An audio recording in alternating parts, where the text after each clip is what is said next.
हे भगवान आपसे प्रार्थना है। परमात्मा को ये कहिए,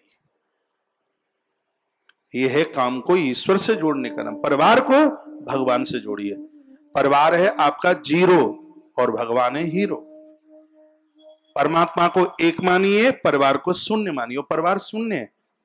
हाथी जब डूब गया पानी में तो कौन काम में आया? इसलिए तो वो शून्य है, जीरो है। और मैं आपको कहना चाहूंगा, शून्य की कोई वैल्यू नहीं है। क्या वैल्यू है? चेक पर 10 शून्य लिख दें तो मुझे नहीं लगता कागज का पैसा भी बैंक मैनेजर दे देगा। हाँ, यदि वही शून्य एक के संग जुड़ा है तो हर शून्य अपने आप में 10 गुना है।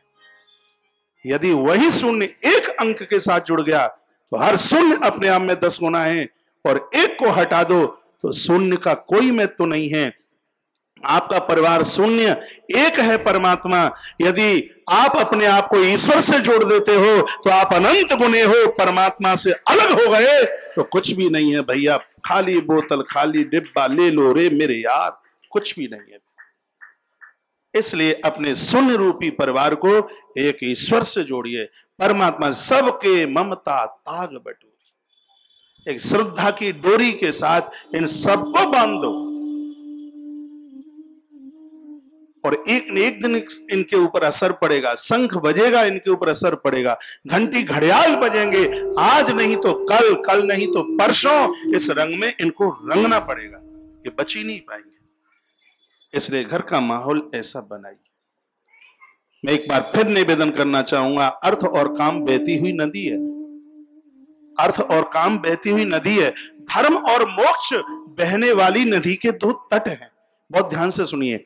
यदि कोई नदी अपनी सीमा को तोड़ती है, भले वो गंगा यमुना क्यों ना हो, लोगों का विनाश कर डालती है। जिस नदी ने अपनी सीमा तोड़ी, फिर क्या है, इतना पानी होगा, इतनी बाढ़ होगी कि वो लोगों को खत्म कर देगी। मैं निवेदन करना चाहूंगा, अर्थ और काम रूपी नदी के धर्म और मोक्ष ये 2 तट हैं, ये 2 किनारे हैं। जैसे नदी सीमा में बहती हुई अच्छी लगती है, उसी प्रकार से आपका धन और आपका परिवार ये धर्म और मोक्ष की सीमा के मध्य में रहेंगे तो ये ठीक है, नहीं तो विनाशकारी स्थिति को प्राप्त हो जाएंगे। भगवान वेदव्यास, जिस समय युद्ध का घंटा बज चुका था, भगवान वेदव्यास धृतराष्ट्र के सामने आए और धृतराष्ट्र को कहा, धृतराष्ट्र तो इस दुर्योधन को बुला करके तू समझाता क्यों नहीं है? यदि ये युद्ध हुआ तो समझ लेना कि तू अपने पुरखों को मुंह दिखाने के लायक नहीं रहेगा। इस युद्ध को रोक। धृतराष्ट्र ने कहा कि दुर्योधन मेरी बात नहीं मानता। तब कहा भगवान वेदव्यास ने, अरे अंधे धृतराष्ट्र, तो इस गद्दी पर बैठने का अधिकारी नहीं है। यदि तेरा पुत्र तेरे बस में नहीं है तो ऐसा राजा सबको समाप्त कर देगा, वो कुछ छोड़ेगा नहीं। और ये हस्तिनापुर की बर्बादी, इसका एक प्रमुख कारण ये तेरा मोह है, तेरा मोह है। और जब परिवार में मोह चल करके आता है, उसके धर्म और मोक्ष के तट टूट जाते हैं। और धर्म और मोक्ष के तट टूट जाते हैं तो वहां विनाशकारी स्थिति पैदा हो जाती है। घर कल छोड़ना पड़े, आज छोड़ देना, चिंता मत करना, लेकिन धर्म और मोक्ष के किनारों को मत तोड़ना। धर्म और मोक्ष के किनारे टूट गए तो परिवार तबाह हो जाएंगे, खत्म हो जाएगा, कुछ भी नहीं बचेगा।